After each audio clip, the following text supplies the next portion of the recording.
Welcome to my YouTube channel ఎగ్నా educational zone. ప్రక్షాళన దిశగా ఏపీ సచివాలయ వ్యవస్థ కీలక శాఖల్లోకి ఇంజనీరింగ్ అసిస్టెంట్లు కసరత్తు చేస్తున్న ప్రభుత్వం. ఆ వివరాలేంటో ఒకసారి ఈ వీడియోలో చూసేద్దాం.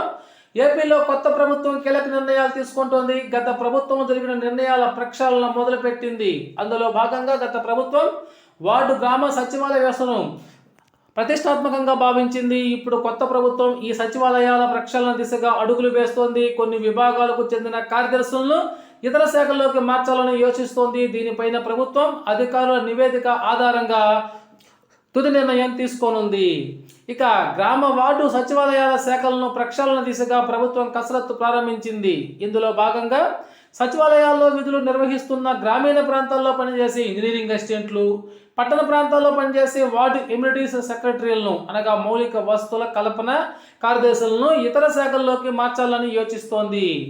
ఈ రెండు విభాగాల్లో సుమారు 14,500 మంది ఉన్నారు. వీరిని పంచాయతీరాజు, గ్రామీణాభివృద్ధి, గృహ నిర్మాణ, R&B, RWS శాఖలకు బదిలీ చేసి ఆయా శాఖల్లో ఉన్నటువంటి సిబ్బంది కొరతను అధిగమించాలని కసరత్తు చేస్తున్నట్లు తెలుస్తోంది.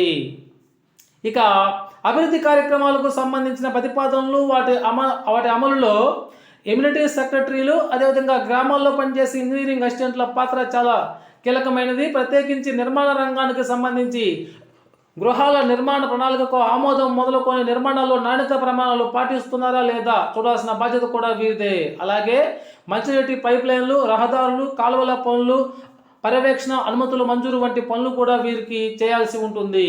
ఇక ప్రస్తుతం గృహ నిర్మాణ శాఖలో తగిన సంఖ్యలో ఖాళీల భర్తీ చేయకపోవడంతో పనులు నత్తనడకన సాగుతూనే ఉన్నాయని విమర్శ ఉంది.